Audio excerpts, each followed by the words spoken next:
চালবাজ মুভিটা আমরা দেখা শুরু করেছি, বাট মাঝখানে দুদিন আমরা গ্যাপ দিয়ে অন্য কিছু দেখছিলাম, কারণ যেহেতু এই চ্যানেলে আমরা গান শুনি, তো একটা গান শুনলাম, নতুন গান ছিল, কিছু অন্য টাইপের ভিডিও দেখেছি।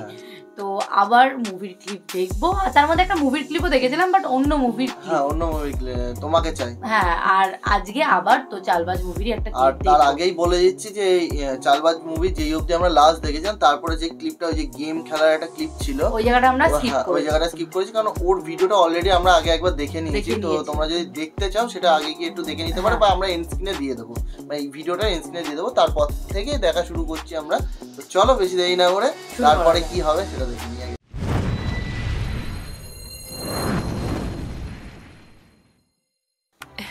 আমি বিনয়কে দেখাতে চেয়েছিলাম স্বামী স্ত্রীর বিশ্বাস, ভরসা আর ভালোবাসা কি। আমি চাইব আপনারা ওকে আশীর্বাদ করুন, ও যেন ভবিষ্যতে শ্রীজাতার মতো কাউকে ওর জীবন সঙ্গী হিসেবে পায়, যাকে ও বিশ্বাস করতে পারবে, ভালোবাসতে পারবে, ভরসা করতে পারবে। ওকে সবাই আশীর্বাদ করুন। ধন্যবাদ। So, the winner is Raja and Srijata. এখানে একটা গান আছে, তো গানটাকে আমরা স্কিপ করে দিচ্ছি। এই গানগুলো পরে শুনে নেবো কোনো একদিন, মুভিটা শেষ করে গানগুলো শুনে নেবো। নাই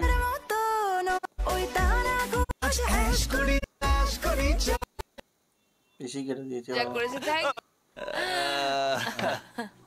রাজা, তুমি না খুব ভালো ছিলে, such a nice person. আজকে খুব মজা করেছে, থ্যাংক ইউ। এই জন্যই মেয়েদের ড্রিঙ্ক করতে নেই, করলেই খালি মাতাল হয়ে যায়, তখন সামলানো যে কি মুশকিল আমি হারে হারে টের পাচ্ছি। ও রাজা, খুব কিউট তুমি। রাজা শোনো না। শুনছি। আমি না এই দুনিয়ার সব থেকে বড় ইউনিভার্সিটিতে চান্স পেয়ে গেছি। Congrats.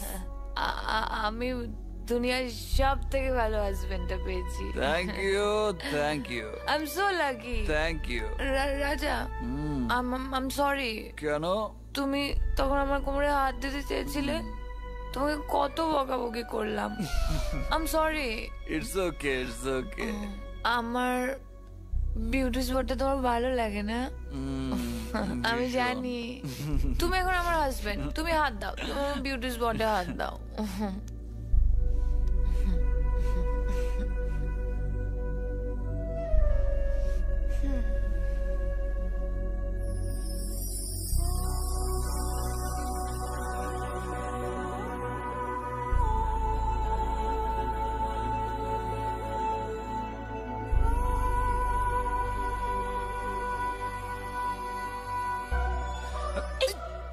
Don't cross your limit.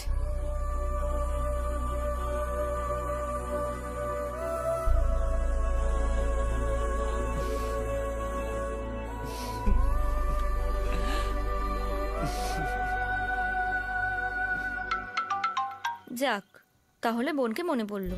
দে তো জিজুকে ফোনটা দে। ফটো না পাই, ফোনে দুটো কথা তো বলি। ও তো নেই রে। নেই মানে? নেই মানে অ্যাকচুয়ালি ও তো এখন অফিসে থাকে। ওফো, ফোনেও কথা হলো না। শোন, তোকে একটা গুড নিউজ দিই, আমার বিয়ে ফিক্স হয়ে গেছে। Wow, congratulations. সত্যি খুব ভালো খবর শুনো।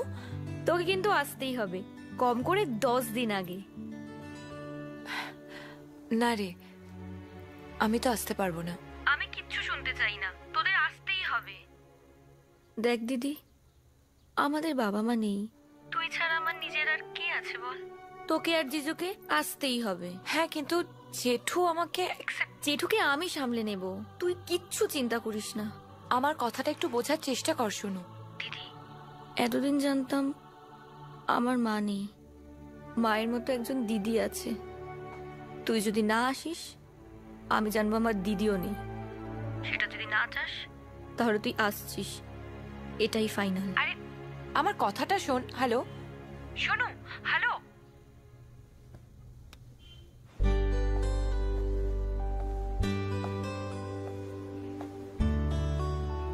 ভালো লাগছে মুভিটা। ফার্স্টের থেকে এখন এই মিডিল থেকে মুভিটা ভালো লাগে।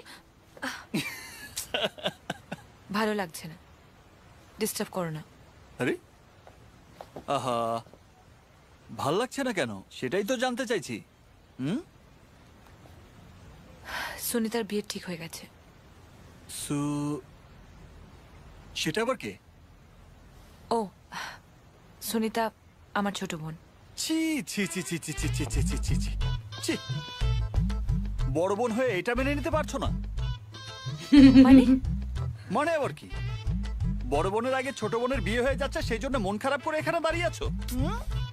শাট আপ রাজা, আমি তার জন্য দুঃখিত নই। তাহলে আমি ওর বিয়েতে যেতে চাই।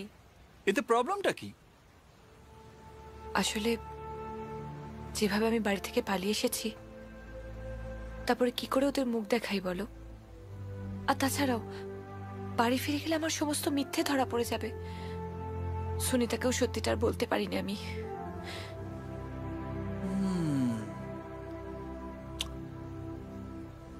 তাহলে এবার সত্যিটা বলেই ফেলো। কি বলছো তুমি? ঠিকই বলছি। তুমি যদি কাউকে ঠকাতে লুকোতে, এখানে তো তোমাকে ঠকানো হয়েছে।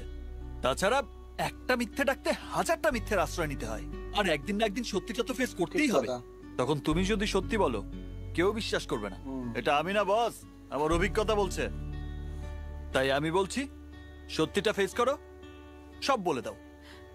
না না, সবটা জানালে জেঠু যে কিভাবে রিয়াক্ট করবে তুমি বুঝতে পারছো না। আরে ভাই, কেউ যদি তোমার আপন হয়, তাহলে সে তোমার ভুলটা নয়, ভালোটা দেখবে, আর অন্যেরা ভালোটার মধ্যে ভুলটা খুঁজবে। আমি বলছি, তুমি বাড়ি ফিরে গিয়ে তোমার ফ্যামিলিকে যেটা ঘটেছে সেটা জানাও। আমার বিশ্বাস তারা নিশ্চয়ই তোমাকে বুঝবে।